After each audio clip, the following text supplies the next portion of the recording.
Hai Mesa Kaling, hai hoteliers, kembali lagi bersama podcast Rembar MP bersama aku Ovi sebagai host pada hari ini. Pasti teman-teman udah baca nih dari judul pada podcast hari ini. Kita akan membahas tentang cerita seru hotelier waktu magang sampai jadi casual di hotel. Menarik banget nih karena kita bisa sharing bareng ketiga narasumber kita pada hari ini yang sudah berkecimpung langsung di industri perhotelan.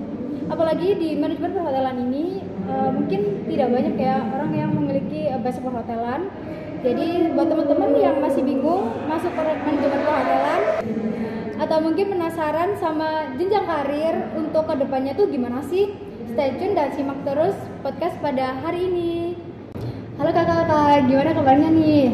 Baik. Mungkin bisa kenalan terlebih dahulu ya kak. Mungkin bisa sebutin nama sama angkatannya. Bisa dari sebelah sini Kak Kenny. Baik, perkenalkan nama saya Kenny Widyamana dari angkatan 2002. Halo, nama saya Rahma Fauziah dari angkatan 2023. Halo, nama saya Aditya Sikri Pratama dari MP22. Oke, mungkin bisa diceritain kesibukannya akhir-akhir belakangan ini Kak? Atau mungkin lagi sibuk organisasi atau mungkin perkuliahan dan juga mungkin casual di hotel gitu. Bisa diceritain dari Kak Kenny. Baik, keseharian saya sekarang selain dari perkuliahan juga ikut di organisasi DPM Fakultas Vokasi sebagai Ketua Komisi 2. Oke, lanjut sekarang. Untuk aku sendiri sih sibuk organisasi ya, karena ada beberapa banyak proker tuh yang jalannya bareng-bareng gitu. Kan Kak Adit? Mungkin sama kayak Kak Kenny juga ya. Mungkin sibuk perkuliahan juga, sibuk organisasi, dan mungkin ada tambahan sibuk magang juga sih, kerja casual juga sih. Oke, sorry nih. Kak Adit, Kak Kenny dan Rahma kan punya basic perhotelan ya. Mungkin aku mau tanya, sebelumnya ketiga narasumber ini SMK perhotelan? Ya, SMK perhotelan. Oh iya, oke baik. Jadi mungkin kenapa sih memilih perhotelan atau mungkin emang kepikirannya tuh udah lama ingin berkecimpung di dunia perhotelan atau mungkin direkomendasiin teman atau mungkin direkomendasiin dari orang tua gitu? Bisa diceritain dari Kak Adit. Mungkin kalau dari aku tuh perhotelan tuh sempet gak kepikiran kalau masuk perhotelan. Awalnya dulu SMK pengennya masuk tata boga. Karena emang aku suka masak dan punya skill di masak gitu loh. Jadi dulu tuh kayak perhotelan tuh jadi opsi kedua lah, karena kakakku dulu di Bali kan juga perhotelan ya udah, karena nilaiku di tata boga tuh kayaknya masih kurang di salah satu SMK di Malang, ya saya memilih perhotelan untuk pilihan kedua, pilihan 1 sampai 2. Tapi kan masih ada menjurus ke tata boga juga ya Kak nanti? Ya. Oke, lanjut Rahma. Kalau untuk aku sendiri sih waktu awal sebenarnya pengennya SMA, cuman karena umur ya, jadi ya udahlah SMK nggak apa-apa. Nah tiba-tiba tuh kayak tertarik aja gitu sama perhotelan gitu.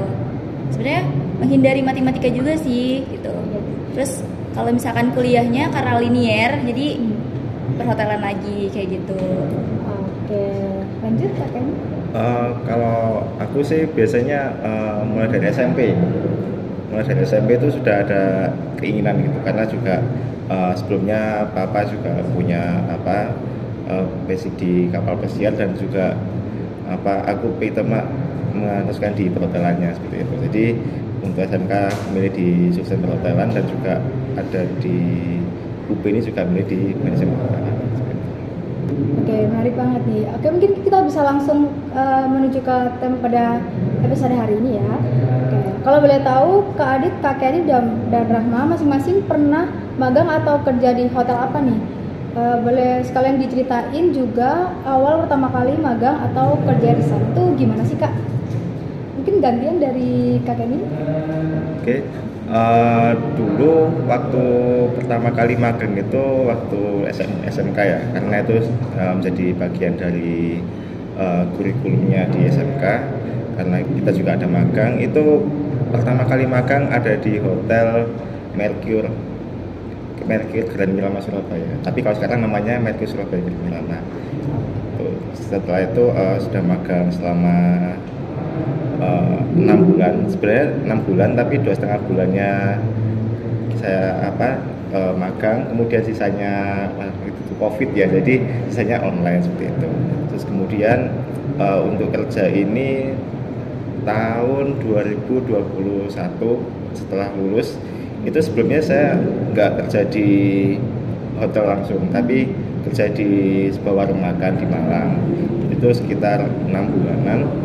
Kemudian ada tawaran juga dari teman buat masuk di hotel Grand Mercure Malang. Jadi saya apply kerja di situ dan menjadi daily worker di situ di posisi housekeeping. Oke, lanjut Rahma. Kalau aku sendiri kayak sebenarnya sama kayak Kak Kenny, karena dulunya perhotelan SMK-nya, jadi diwajibin buat OJT kayak gitu. Kemarin itu pertama itu di Double Tree by Hilton Jakarta di Cikini. Itu periode 2022 sampai 2023. Nah, kalau misalkan buat kerja yang ada tangan kontrak itu belum, cuman kasual doang kemarin di Arya Gajayana kayak gitu. Ya, lanjut Kak Adit. Mungkin disclaimer dulu, aku sama Ken itu satu angkatan, satu SMK juga, tapi kita beda kelas. Dia kelas industri, kalau aku kelas reguler, dan kita itu magangnya juga beda. Kalau Ken itu cuma 2,5 bulan karena dipaksa berhenti karena COVID. Kalau aku tuh hampir 6 bulan, cuma 5 bulan setengah. 5 bulan setengah baru diberhentiin COVID, kurang 2 minggu. Waktu magang dulu itu kan ditempatin oleh guru kan, dan kebetulan aku magang dulu ditempatin di Hotel Arya. Di Hotel Arya itu aku 5 bulan tuh 4 bulan di housekeeping dan 1 bulan setengah itu di bellboy. Mungkin karena emang dulu supervisorku atau head public area itu melihat bahwa ada potensi di aku dan ada kinerja aku juga bagus, makanya dari Oktober 2020 sampai sekarang itu aku masih dipanggil untuk casual di Arya. Dan juga sempat tahun 2021 itu kan sempat PPKM juga kan, itu aku sempat casual juga, kerja juga di salah satu hotel di Malang, itu namanya Teaching Factory Hotel.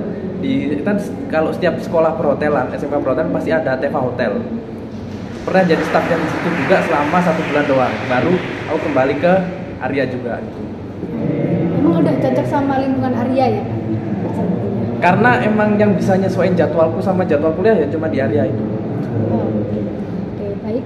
Gimana sih Kak pengalaman selama magang atau casual di hotel? Mungkin bisa diceritain kayak suka dukanya gitu, atau momen yang berkesan yang bisa diceritain pada hari. Mungkin dari Karama? Boleh. Kalau untuk suka dukanya sih cukup amat sangat banyak ya. Kalau untuk yang paling berkesan itu pada saat pertama kali nama aku tuh masuk ke guest comment.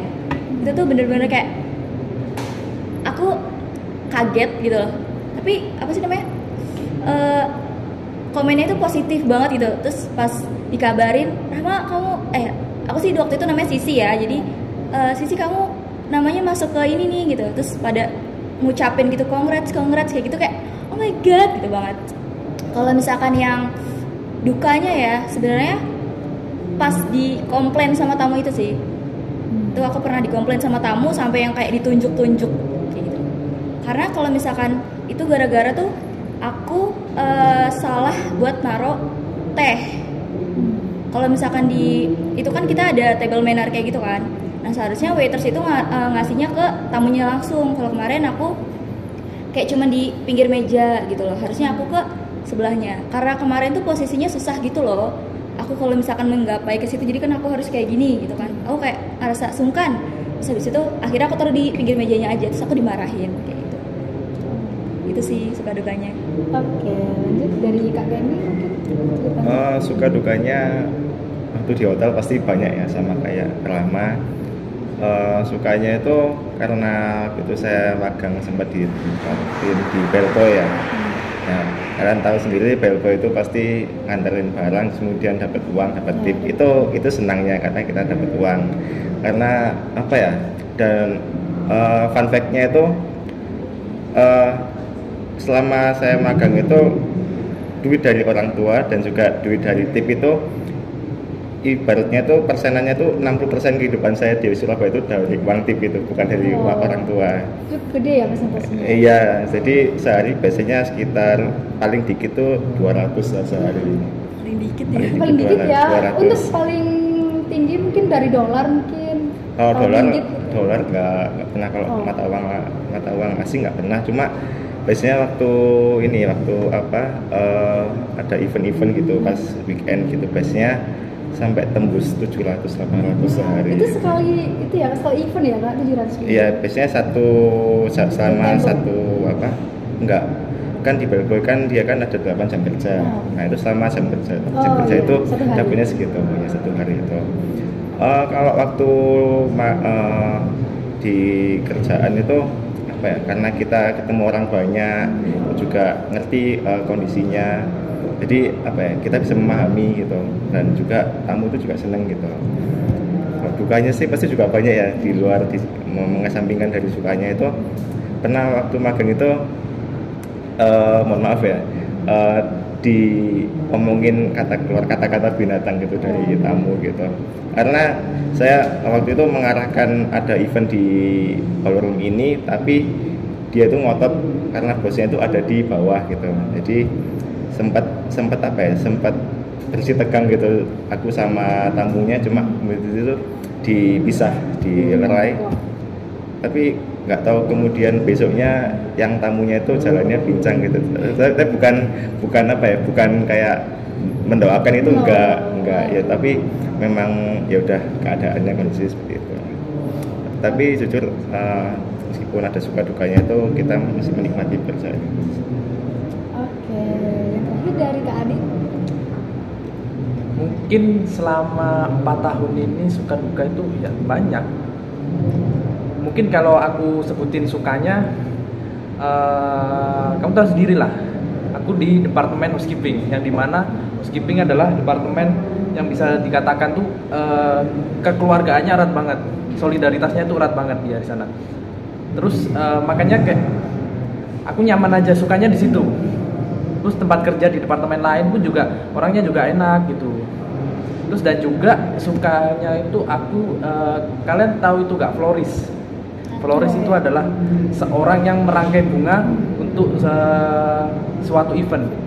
Nah, di saat aku merangkai suatu bunga untuk suatu event, aku tuh kayak suka gitu loh. Ini karyaku, ditampilin ke orang gitu loh. Itu menjadi kayak apresiasi buatku juga. Terus kalau dukanya tuh selain komplain dari tamu atau marahan dari atasan, mungkin perpisahan sih lebih tepatnya. Kayak ada dulu teman seniorku lah, dia tuh seniorku dikeluarkan gara-gara satu masalah. Itu kayak aku kayak sedih banget gitu loh. Karena merasa kehilangan satu kayak, keluarga. Iya, satu keluarga. Merasa kehilangan gitu loh. Selain itu ya banyak ya, selain aku pernah kena kasus minum Los Angeles tamu, meminum susu Los Angeles tamu, terus tamunya nyariin, terus dimarahin atasan, ya banyak lah.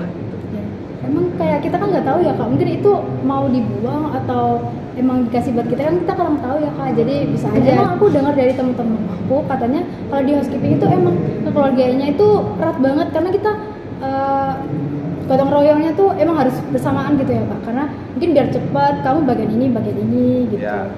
Makanya komunikasinya harus erat banget. Oke, lanjut. Jadi apa perbedaan antara magang dan casual di hotel? Dari segi waktu kerjanya mungkin, atau tugas-tugasnya, dan atau mungkin ada ketentuan dan kebijakan sendiri nih Kak. Bisa di-sharing? Mungkin dari, aku pilih siapa ya? Kak Kenny deh. Dari Kak Kenny. Untuk perbedaan dari magang dan casual itu sendiri, kalau menurut saya bisa dilihat dari jam kerja tadi. Biasanya kalau magang itu jam kerjanya itu sekitar 8 jam, itu biasanya on time. Tapi biasanya 13 jam tuh Kak. Aku pernah berkelaman 13 jam. Itu sangat. Kalau pengalamanku di Hotel Merkur sendiri itu sekitar 8 jam. Oke. 8 jam. Terus biasanya yang membedakan juga dari fee. Biasanya kalau anak magang kan nggak dapat fee, tapi mereka dapat benefit yang lain seperti jaminan kesehatan, terus kemudian makan gitu biasanya, sama karena mereka butuh sertifikat pasti dapat benefitnya juga sertifikat.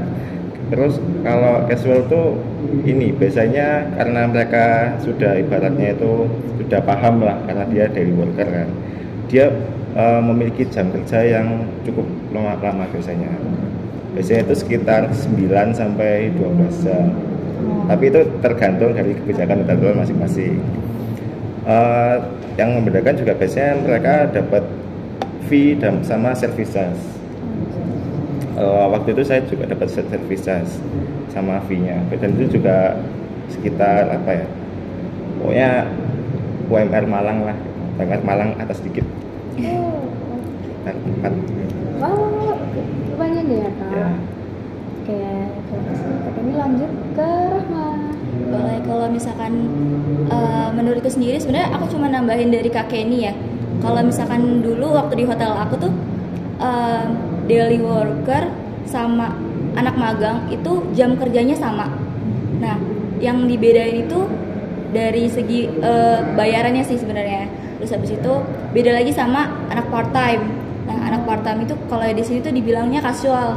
Nah, yang ngebedain lagi tuh kalau misalkan yang casual ini cuma dipanggil saat dibutuhkan aja gitu loh. Udah sih gitu aja, selebihnya sama. Gitu.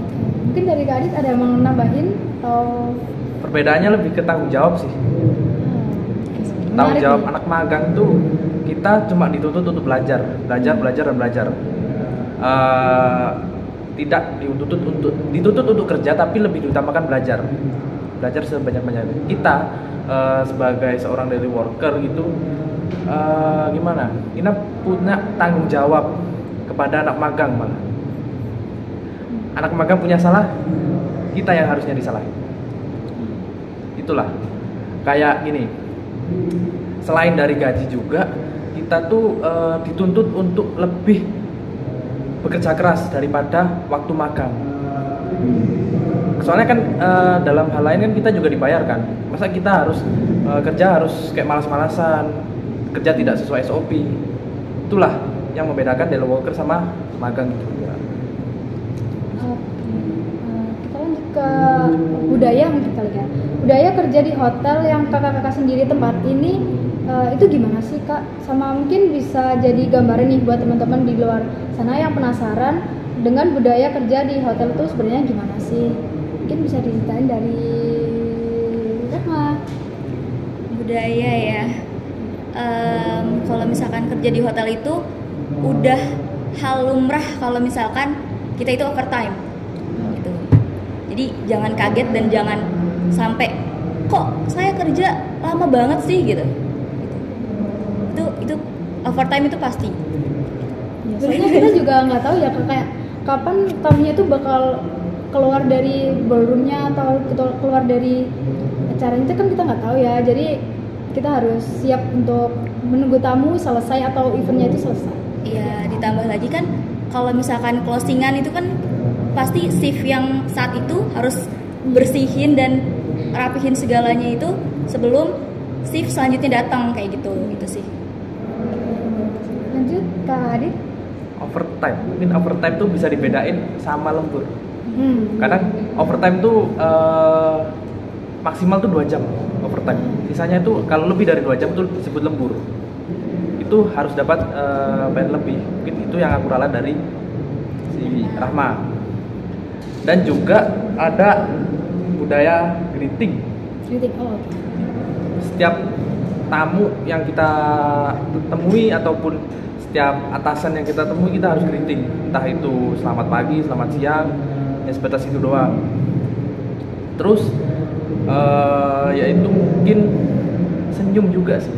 Kita nggak boleh ada satu momen kita itu cemberut gitu, nggak ada senyum. Kayak pasti dikomen lah sama atasan gitu. Terus ada budaya kan, pasti kan grooming juga pasti dilihatin, grooming. Terus mungkin itu sih. Ya karena kita di sini kan kayak menjual jasa ya Kak. Jadi Ya, kita harus jasa. memberikan kayak pelayanan prima gitu. buat kamu, meskipun kayak kita nggak nge-service dia, tapi kita juga harus memberikan kayak image baik lah buat hotel kita sendiri ya. Mungkin dan juga sih kita juga harus bersaing sih sama departemen lain gitu. Saya kita kan antar departemen tuh saling bersaing secara sehat loh. Soal kalau di housekeeping pun kita saingannya juga FO karena kita sering berantem di FO. Iya, soalnya kan komunikasinya sangat erat karena dari pemesanannya dari FO dan eksekusinya tuh dari housekeeping. Ya. Itu sih. Lanjut terakhir katanya. Kalau ngomongin budaya sih biasanya ini di hotel tuh kita harus punya rasa yang ingin membantu karena setiap tamu yang datang dan menghampiri kita, tamu itu nggak mau tahu kita itu anak magang atau kita daily worker atau kita siapapun meskipun itu GM. Kalau misal tamu nyamperin dan itu minta tolong, itu kita harus bantu gitu loh. Entah kamu dari departemen apa gitu, itu kita harus punya rasa ingin membantu gitu loh. Ya, inisiatif. Terus kemudian ini melanjutkan sedikit kayak kita tuh kepekaan gitu loh. Kita ngelihat ada tamu yang kebingungan gini kayak kesusahan, kita nyamperin gitu loh, kayak datengin gitu, permisi Pak Bu, ada yang bisa dibantu. Itu kita itu sebuah budaya yang penting gitu loh, karena kalau kita peka gitu pasti tamu kayak ngerasa aku diperhatiin ini sama staffnya gitu, jadi bisa ada hal yang diingat ya buat kalau tamu itu datang ke hotel tuh ngerasa aku datang ke hotel ini staffnya itu sangat membantu loh gitu, seperti itu. Karena aku juga pengalaman aku pernah lihat di hotel tuh emang meskipun manajer dia tuh kayak berusaha membantu kayak clear upin atau mungkin bantu moles gitu, aku juga pernah sih.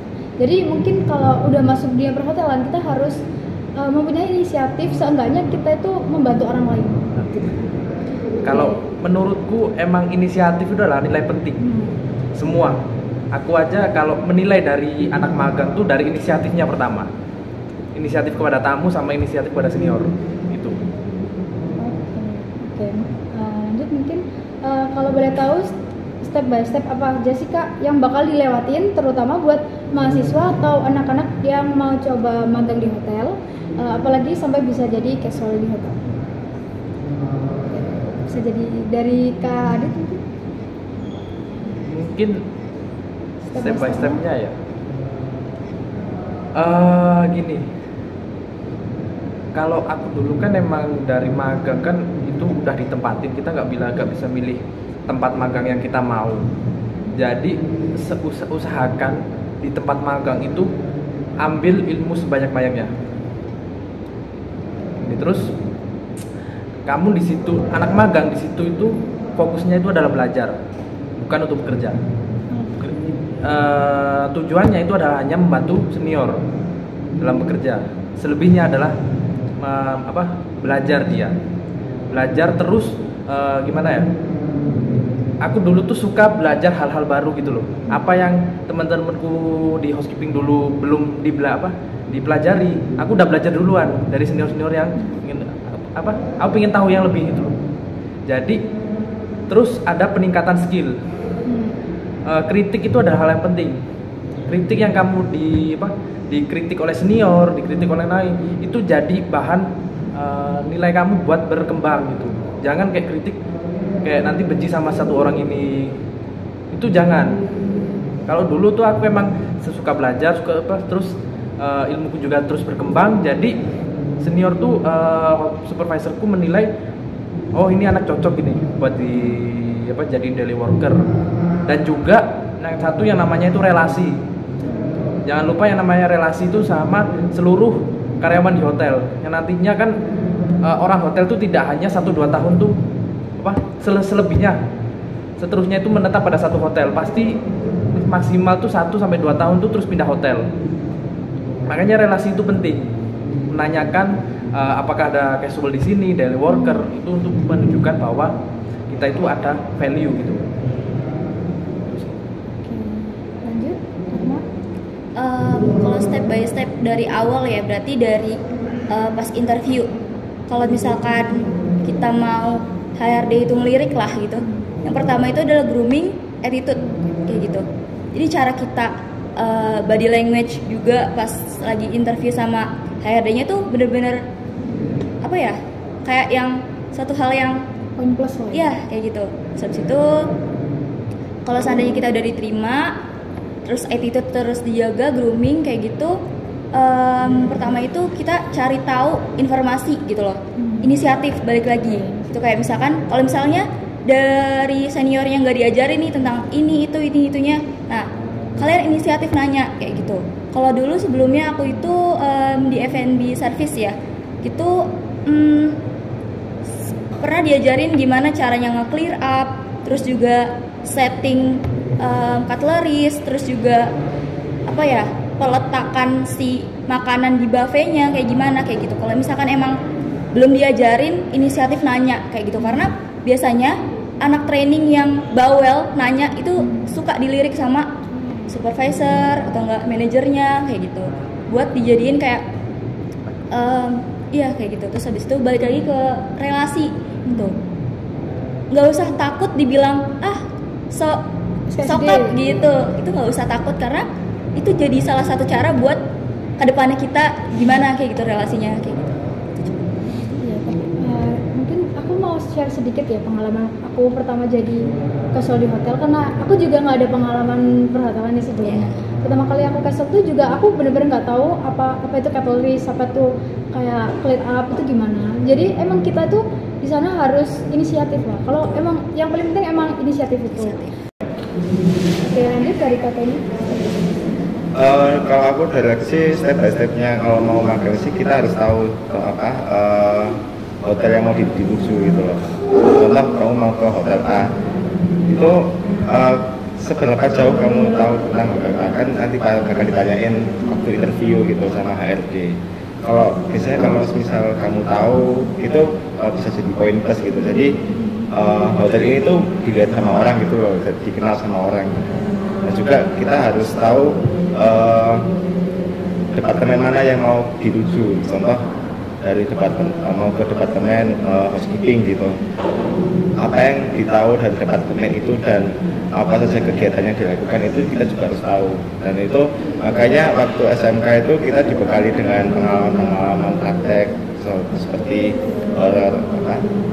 reception, kemudian observation, terus kemudian making bed, terus kemudian kalau di aku dulu ada sempat ada kayak napkin folding dan lain-lain. Itu kita harus punya skill dulu gitu di situ sebelum kita turun ke industri.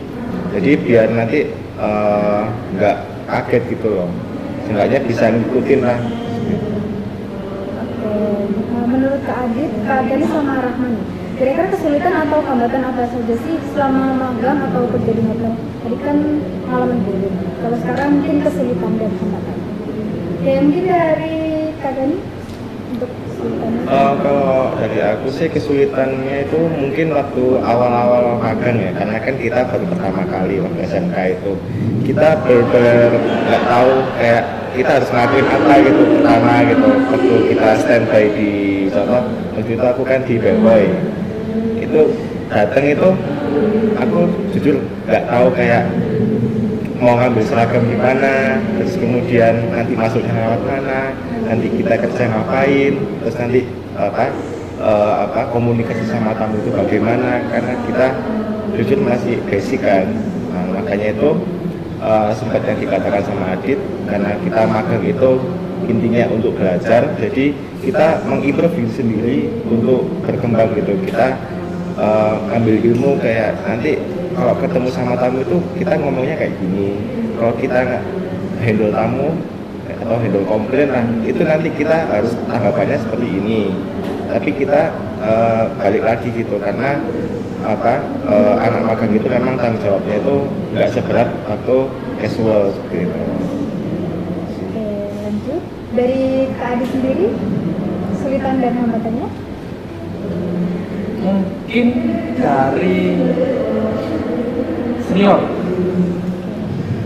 tuh jadi hambatan anak-anak magang kebanyakan, yaitu mungkin kebanyakan senior tuh tidak menjelaskan atau tidak menginformasikan secara menyeluruh apa yang harus dilakukan, SOP apa yang harus dipraktekkan, terus seperti bagaimana manajemen waktu yang tepat, itu masih menjadi hal yang menjadi hambatan lah bagi anak-anak magang. Nanti kalau anak magang tidak tahu apa-apa, senior tuh malah nyalain anak magang. Tuh. Terus mungkin hambatan yang kedua itu adalah itu sih, mungkin bahasa sih. Kalau aku kan emang kurang dari bahasa Inggris kan, jadi kalau ada tamu-tamu yang dari luar itu bahasanya menyesuaikan. Aku paham yang apa yang dia omongkan, tapi bingung apa yang aku mau omongkan. Terus juga mungkin ada yaitu porsi kerja.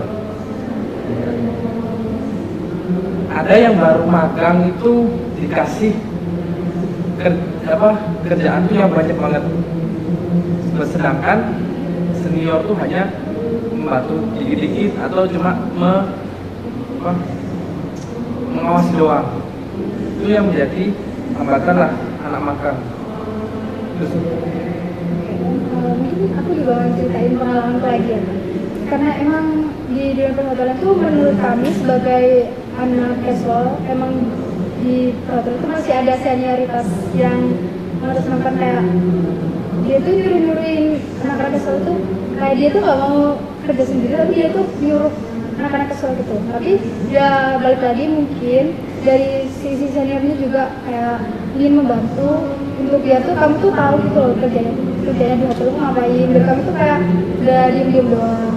Mungkin ada rahasia seorang senior lah. Ini senior tuh bakalan bersikap arogan dan selalu memberikan pekerjaan kepada anak magang jika anak magangnya itu masih kurang lah dalam penilaian, kayak malas-malesan, kurang disiplin, kurang inisiatif. Dia itu bakalan dikasih kerjaan yang banyak dan itu bakal arogan lah senior. Berbeda kalau emang anak magangnya itu yang udah punya perkembangan yang cukup baik, suka belajar, inisiatif tinggi, dia itu malah diajakin kayak bergaul, lebih nyantai pembelajarannya. Kayak gitu sih kalau senioritas. Kembali lagi kepada inisiatif itu sendiri. Iya. Oke, yang terakhir dari Rahma. Kesulitan ya sebenarnya sama juga sama Kak Adit itu yang tentang bahasa, karena nggak semua tamu itu bisa bahasa Inggris satu. Terus juga yang kedua biasanya tamu-tamu yang emang bukan dari kayak misalkan dari India gitu kan, apa ya namanya, Logatnya tuh iya, beda. logatnya itu beda, jadi kita kayak kurang paham apa yang dia maksud gitu kan. Terus ada juga yang harus pakai Google Translate kayak gitu. Terus selanjutnya kalau kesulitan itu apa ya, waktu itu sempat aku pengen coba kayak mesin kopi gitu kan, cuman itu tuh baristanya tuh kayak sibuk gitu loh. Jadi walaupun udah selesai nih jam kerjanya, harusnya kan aku bisa lah gitu, aku mau ini gini gitu, cuman tuh kayak beberapa sibuk, jadi gak ada waktu buat ngajarin kita kayak gitu. Walaupun kita udah inisiatif, tapi balik lagi ke seniornya itu sendiri. Oke, mungkin ada tips and tricks nih Kak buat teman-teman di luar sana yang mungkin mau nyoba cari pengalaman magang atau kerja dulu. Dari siapa dulu nih yang mau jawab? Oke, Kak Adit mungkin. Mungkin kalau aku lebih sering menekankan pada anak-anak MP, kating-kating yang mau magang itu kayak kalau kalian cari yang nyantai, terus ada rasa solidaritas tinggi, teman kerja enak ya cari di OSP. Kalau emang cari ruang kerja yang keras itu banyak tekanan emosi ya di food and beverage yang bisa bikin overthinking, bisa di front office ataupun sales. Terus yang lain mungkin entry untuk belajar di rumah kerja di hotel itu mungkin ya lebih tekanin kepada belajar sih, emang belajar hal-hal baru gitu. Terus sih. Selanjutnya dari Rahma. Baik, kalau misalkan dari aku attitude, terus juga apa ya namanya, mental. Itu dimanapun, di departemen apapun, itu benar-benar dibutuhin mental itu. Kadang kalau misalkan disentil sedikit terus langsung nangis tuh kayak itu pokoknya tekanan di hotel, di departemen manapun tuh pasti ada kayak gitu. Terus juga jangan takut buat mencoba hal baru, jangan takut buat itu masuk up itu loh, karena buat dapetin relasi kayak gitu kan. Terus juga buat ngedapetin perhatian dari si supervisor atau enggak manajer itu sendiri. Terus itu jadi dulu itu Kita tambah dari teman. Yang terpenting jangan cari muka lah. Pasti anak-anak senior, supervisor, manajer tuh udah tahu ini anak cari muka, ini anak gak biasa, memang rajin gitu. Dia tuh udah tahu pasti. Tapi menurut aku sih Kak, kalau sebenarnya bukan cari muka ya, lebih ke ya kalian udah sadar sama tanggung jawab kalian sendiri secara tidak langsung, orang-orang tuh pasti akan kelihatan kok kalau kalian tuh udah melakukan tanggung jawab kalian sendiri. Jadi kalian tuh nggak perlu kayak pura-pura atau menunggu senior buat lihat kamu kerja gitu. Jadi menurut aku kalau kamu udah dikasih tanggung jawab itu lakuin aja, pasti teman-teman kamu tuh di lingkungan kamu tuh udah bakal tahu, udah bakal mengisi tentang tanggung jawab kamu. sebenarnya harusnya hubungan yang baik aja sih, jadi antar semua orang, antar semua departemen itu yang paling penting. Jadi jangan kayak ya pasti banyak ya kayak yang ngejelekin di belakang itu banyak banget, terus tapi ya tetap aja kalau misalkan di depan orang lain tuh tetap baik aja gitu, hubungan yang baik dijaga. Terakhir dari Kapten, Tipsnya sih buat apa yang angkatan 21 yang mau magang dan juga yang lain, aku tahu kalau di jurusan ini tuh dituntut untuk bisa menjadi minimal supervisor. Tapi kita ngelihat lagi dari lapangan, kalau semisal kalian nggak punya basic di perhotelan dan waktu nanti kalian interview dan ditempatkan di operasional, kalian jangan merasa kok aku ditempatin di sini. Harusnya kan aku ditempatin ibaratnya contoh di back office lah. Sebenarnya itu HRD itu tahu kapasitasnya seperti apa. HRD itu bisa menilai kapasitas dari pengalaman yang kita punya. Jadi kalau apa ya, misal aku punya basic sebelumnya di front office sama housekeeping. Terus kemudian aku interview dan aku menjelaskan tentang pengalamanku.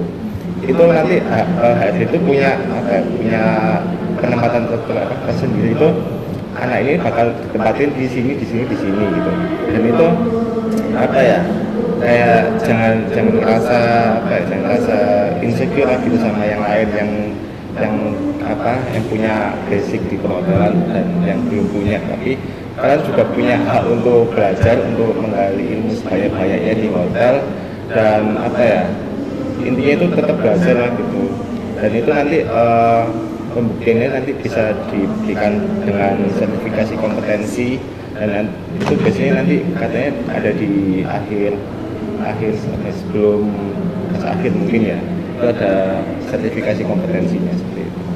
Mungkin ada tambahan dari aku, kayak seperti kalian kalau mau memilih hotel yang ingin kalian buat makan tuh cari entah itu hotel independen maupun hotel jaringan. Kalau kamu ingin pengen mengejar karir, ingin karirmu bagus sampai ke jenjang manajer, itu lebih baik kepada hotel jaringan karena dia jaringannya luas. Dan juga kalau di hotel tuh tidak harus selamanya di satu hotel, minimal 1 tahun 2 tahun baru pindah hotel biar karir itu semakin meningkat gitu. Aku mau nambahin dari tanggapannya Rahma ya. Mungkin menurut aku diomongin orang itu wajar, karena semua orang pasti punya sisi point of view sendiri dari sikap kamu sendiri. Jadi menurut aku jika kalian dengar ada orang yang ngomongin kalian, itu kalian tuh jujur aja kalau kalian tuh nggak kayak gitu. Kalau nggak, itu bisa buat kalian pribadi berubah untuk menunjukkan kalau kalian itu lebih baik dari yang mereka omongin. Oke, kalau do's and don'ts selama kerja di hotel, dan pengalaman pribadi selama berkecimpung di dunia hotel itu jadi dari kakak ini mungkin kalau dari aku sih hal yang harus dilakukan itu kalau di hotel itu pasti kita harus punya grooming yang bagus, harus wangi, harus rapi, semua kayak enak dilihat lah sama tamu gitu. Terus kemudian kita pasti dibekali sama SOP. Semua kebijakan hotel itu punya SOP yang berbeda. Dan itu kita nggak bisa melihat dari sudut pandang orang gitu. Contoh kayak kita melihat hotel A, SOP-nya berbeda dengan hotel pada lainnya. Itu mereka punya kebijakan sendiri terhadap SOP-nya dan itu hak mereka gitu. Selama tamu nyaman, jadi nggak ada masalah gitu. Terus kemudian sih harus melakukan 3S tadi ya, senyum, sapa, dan salam, penting. Untuk downs-nya sih ini aku berdasarkan dari pengalaman ya, mungkin juga pengalaman dari Adit. Sesuatu atau barang yang milik tamu itu jangan sampai disentuh atau maksudnya jangan sampai diapa-apakan lah gitu, daripada nanti kena kasus seperti pengalamannya Adit. Jadi urusannya panjang sampai bisa ke di kita kan bisa sampai ke mana, ke jurusan gitu, dan itu bisa jadi reputasi buruk lah gitu. Jadi sebaiknya kita menghindari lah seperti itu. Untuk menangguhnya dari Kak Adi sendiri menurut Ini yang disebut seperti halnya yang Kenny jelaskan, itu kan setiap hotel kan memiliki standar operasional sendiri yang berbeda. Meskipun kita tidak boleh gitu loh menerapkan standar dari hotel A, hotel B, tetapi kita boleh modifikasi pertama. Yang kedua, jalankan SOP sesuai dengan apa yang diperintahkan. Itu penting karena pastikan supervisor itu pasti lihat bagaimana cara kerja kita. Pasti kalau karyawan kontrak atau karyawan casual staff pasti kan ada kontrak. Itu kan setiap 2 tahun pasti ada break. Di break itu ada evaluasi manajer. Ya itu bagus apa enggak, dia sesuai SOP apa enggak. Itu menjadi poin penting. Terus kalau tidak bolehnya seperti yang Ken ceritakan tadi, selain itu apa yang senior ajarkan yang mungkin kita anggap itu salah ya jangan ditiru. Kayak di beberapa hotel yang beberapa hotel kemarin itu ada seorang yang mengambil atau mencuri barang hotel itu. Dia kan anak magang kan nggak mungkin melakukan hal tersebut kalau seniornya nggak lihat seniornya, kan gitu. Terus kayak hal-hal yang minor seperti telat, lambat, belum tidak sesuai, terus jarang greeting, terus halnya seperti kan apa yang tadi dibilang Rahma kan soal kita kan sering overtime gitu. Overtime adalah halnya semua kerjaan pada shift itu harus selesai semua. Jadi kalau dilimpah diberikan kepada shift sebelumnya itu pasti menjadi bahan omongan gitu loh. Jadi poin minus lah bagi kita. Mungkin itu sih. Oke. Jadi aku sebagai pengalamanku aku pernah mendengarkan kata kayak loyalitas nih Kak.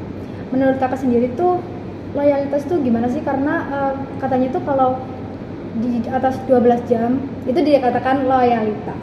Jadi ya kalau kamu ingin menunjukkan loyalitas kamu terhadap hotel itu sendiri, kamu ya jangan pulang dulu lah, tungguin senior-seniornya. Padahal kan kayak kita tuh udah selesai gitu. Emang harusnya pulang. Dan karena embel-embel loyalitas itu, jadi anak casual tuh kayak suka juga gitu mau pulang. Itu menurut Kakak gitu? Ini bedakan ya loyalitas itu. Karena aku udah bilang tadi kan, loyalitas itu overtime itu maksimal 2 jam. Lebih dari itu lembur. Mereka harus dibayar dia. Benar sekali.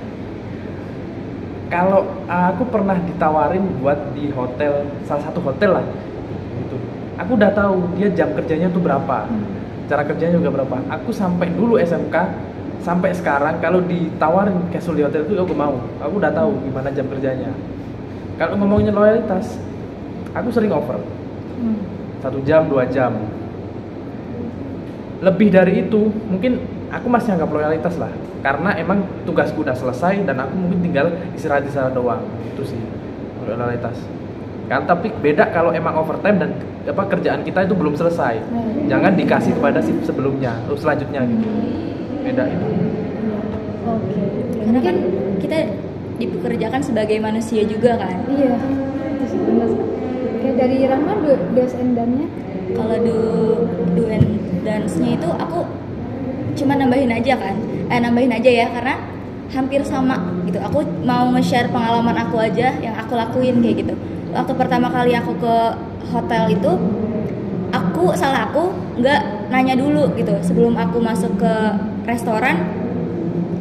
Aku itu kan pakai, kalau misalkan di housekeeping tuh kalau rambutnya panjang harus pakai digelung gitu kan, kayak dijepit ya, jepol. Nah, aku pakai itu tuh dijepol karena aku ngikutin SOP dari sekolahku. Nah, terus habis itu kebetulan rambutku diwarnain di bawahnya doang. Aku ngerasa, oh ini dijepol, nggak kelihatan dong si warnanya ini. Pas nyampe di restoran ditegur sama leadernya yang saat itu. Terus itu jangan pakai itu, dikuncir aja kayak biasa, kayak ibu-ibu kata gitu kan. Terus panik nih, rambutku gimana gitu kan. Terus akhirnya aku buka, aku kuncir, kelihatan dong diwarnain.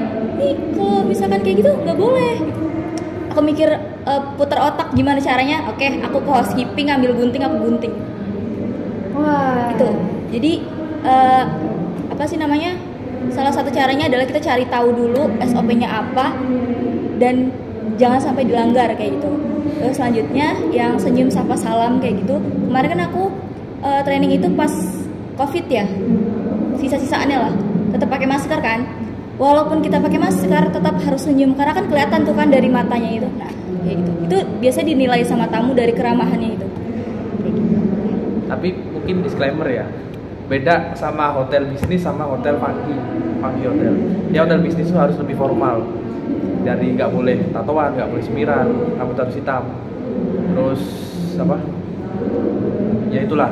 Beda sama hotel funky yang American style, itu kayak semiran itu masih diperbolehkan, tatoan itu masih boleh diperlihatkan gitu sih. Dari pengalaman kakak, pernah nggak sih kakak berada di atau bekerja di hotel yang funky itu sendiri kak? Karena aku baru pertama kali nih dengerin ada nama itu. Belum. Oh belum pernah. Itu kayak salah satu hotel funky di Malang, Haris Hotel. Itu boleh diperbolehkan semiran. Tidak boleh. Oh. Kakek di boleh. Aslinya nggak boleh sih. Iya. Cuma karena ya. Udah terlanjur ya kak. Ya. Oke lanjut. Efek atau dampak dari bekerja di hotel apa sih kak? Yang kakak pelajari atau dapatkan selama ini? Oke, mungkin dari siapa ya? Dari Rahma. Efek dampak ya yang saat ini gitu. Kalau aku nggak kerja di hotel, aku nggak akan ngomong di sini kayak gitu. Terus juga dulu kalau misalkan teman-temanku ada yang tahu, dulu tuh aku benar-benar nggak bisa ngomong sama sekali, natap mata orang aku juga nggak bisa kayak gitu. Terus kayak setelah ke hotel ketemu banyak orang, terus kayak belajar buat percaya diri, terus juga ngatur. Biasanya kan deg-degan gitu kan, nah itu groginya diatur kayak gitu, percaya dirinya. Ya, oke. Lanjut dari kakaknya.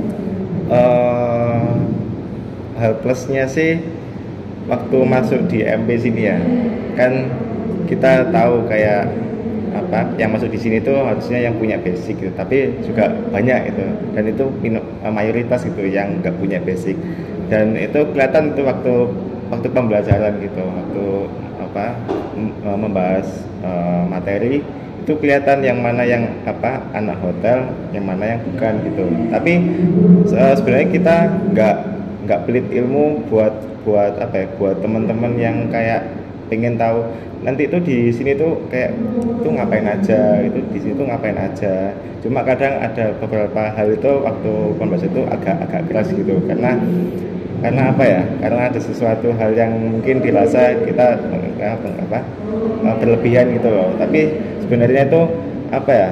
Kita cuma pengen tahu gitu loh, kayak kalian tuh paham itu sampai di mana gitu, dan kita juga nggak kita juga pengen tahu juga gitu dari sudut pandang lain tuh, kalau dari teman-teman itu melihat itu bagaimana gitu. Oke, lanjut yang terakhir dari kalian. Mulai dari magang apa masuk di sini? Dari magang. Dampaknya mungkin sama seperti Rahma sih ya. Dari perubahan dari introvert ke extrovert sih. Ya. Dulu waktu SMP terus SMK kelas 10 tuh aku introvert banget aku. Kayak dulu tuh temen seangkatanku pun banyak yang aku nggak tahu. Banyak relasi di SMP tuh banyak yang aku nggak kenal. Baru kelas 11 magang, terus dipaksa harus mannernya, terus hospitality-nya harus bisa bercengkrama dengan tamu dengan bahasa yang sopan. Terus harus ada komunikasi antar staf juga. Itu membuatku kayak oh gini. Jadi itulah menjadi titik poinku beralih dari introvert ke extrovert. Ngomong soal introvert dan extrovert itu, menurut aku introvert dan extrovert itu bukan kayak alasan atau patokan ya, karena buat kalian kayak bekerja di hotel. Menurut aku kalau kalian introvert tapi kalian tahu posisi kalian tuh di hotel itu harusnya gimana, itu nggak apa-apa. Yang penting kalian tuh balik lagi sendiri tahu kalau di hotel tuh emang harus ketemu banyak orang, jadi kalian harus siap buat keluar dari zona nyaman kalian yang kalian sebut itu introvert. Oke, terakhir nih Kak, kira-kira ada pesan nggak buat teman-teman di luar sana yang mungkin lagi bimbang atau mencoba magang kerja di hotel? Dari Kak Adit. Oh, dari Raka. Oke, ini aja dulu, silakan. Yang masih kan? Oke, buat tips and triknya sih apa ya? Oh ya, maaf. Buat pesannya sih intinya kalian nggak perlu takut buat menanyakan sesuatu, dan ambil ilmu sebanyak-banyaknya nanti waktu magang, dan itu nanti bisa jadi bekal gitu kalau nanti kalian mau kerja di hotel, karena semua itu bakal dibentuk waktu di magang gitu. Jadi ibaratnya kuatin mental, terus kuatin fisik juga gitu. Karena pasti ada overtime dan itu capek, menguras tenaga banget, dan harus jaga kesehatan juga sih, sama siapin ilmu gitu buat nanti waktu interview dan juga prakteknya di hotel seperti itu sih. Oke, lanjut. Siapa yang mau menanggapi? Mungkin tambahan dari aku, pesanku untuk anak buat magang. Bukan buat yang lagi bimbang kayak Yang lagi magang, yang mau magang. Iya. Yaitu mungkin ilangin gengsi sih. Kalian di sana itu buat belajar, buat cari nilai, buat cari pengalaman juga. Mungkin aku buat contoh satu temanku di housekeeping ya, di Arya ada 2 temanku itu dulu magang di Arya, anak MP magang di Arya. Dia itu bisa dikatakan dari keluarga yang emang udah tersohor lah. Dia itu punya nama, terus bisa dikatakan dia itulah. Tapi dia nggak punya gengsi itu loh dia. Dia berani apa yang pengen dia lakukan. Dia punya tekad buat belajar juga. Dia nggak malu bahwa dia itu ditempatin di housekeeping. Dia juga nggak pernah takut kotor ataupun takut dibilang rendahan atau enggak. Dia nggak mau juga, dia nggak ada gitu, nggak ada pikiran. Meskipun yang satunya itu juga anak mungkin bisa dikatakan juga punya harta yang cukup juga, tapi dia juga nggak malu di MP service dia satunya. Terus juga banyakin belajar, ilmu yang harus didapat juga harus dibanyakin juga. Terus apa yang baik itu diambil, apa yang buruk itu dilupakan. Terus inisiatif itu penting. Satu inisiatif itu penting karena kalau aku menilai anak magang tuh ada 3 faktor kebanyakan: inisiatif, disiplin, sama suka belajar. Itu kebanyakan senior tuh pasti berpatok pada 3 faktor itu. Dan sama lah satu lagi yaitu manner, greetingnya, dan bagaimana cara 3S itu, senyum salam sapa, itu dipraktekkan secara langsung. Yang terakhir dari Rahma. Kalau dari aku sendiri itu yang satu itu mental harus bener-bener diperkuat. Kalian boleh nangis, cuman jangan sampai di depan tamu tuh moodnya tuh kebawa gitu, profesional. Terus juga relasi diperbanyak, karena bener-bener sangat amat diperlukan kalau di dunia kerja itu relasi. Terus biasanya di perhotelan ini tuh pergaulannya sangat amat luas gitu kan. Jadi kalian yang emang gak mau ketercimpung di dunia seperti itu, lebih baik kalian tahan diri, iman gitu sih. Semangat ya guys. Oke, teman, mungkin bagi kalian yang insecure akan lepas hijab, itu kalian bisa di bagian back office atau hotel-hotel yang mungkin bisa menerima kalian pakai hijab. Yang bisa kitchen di Malang itu ada, yang aku tahu ada satu hotel yang bisa menerima hijab tuh di bagian operasional tuh ada Hotel Gajah Mada. Tuh masih menolerin hijab waktu dia di operasional. Tuh. Oke, ngomong soal hijab nih, aku pernah kesel di Ascent Premier Hotel. Itu dia juga kayak bagian HRD-nya ada kok yang berhijab, sama di Grand Mercure itu ada OJT yang di bagian kitchen dia tuh berhijab. Yeah. Oke, jadi buat kalian yang ingin magang atau berkecimpung di dunia perhotelan, menurut aku yang pertama kalian tuh harus keluar dari zona nyaman kalian. Yang pastinya karena kita akan bertemu dengan banyak orang, kita akan berkomunikasi dengan banyak orang. Jadi kalian harus mempunyai komunikasi yang seenggaknya kalian tuh nggak malu gitu. Kalian mau belajar, itu yang pertama. Yang kedua adalah manner dan grooming itu sendiri, karena perhotelan sangat erat dengan grooming dan greeting itu sendiri. Dan yang ketiga adalah mental yang kuat, karena kerja kita kan kayak fisik dan kayak pikiran ya guys. Jadi mental fisik atau mental pikiran itu juga harus berjalan dengan samaan. Mungkin dari aku itu saja. Oke, nggak kerasa udah ada di penghujung ulang. Oke, nggak kerasa. Oke, nggak kerasa nih hoteliers, kita udah ada di penghujung podcast pada hari ini. Pertama-tama aku mau ngucapin terima kasih buat ketiga narasumber kita yang keren-keren pada hari ini, yang sudah menyempatkan hadir untuk sharing kepada teman-teman podcast Rumbar MP. Oke.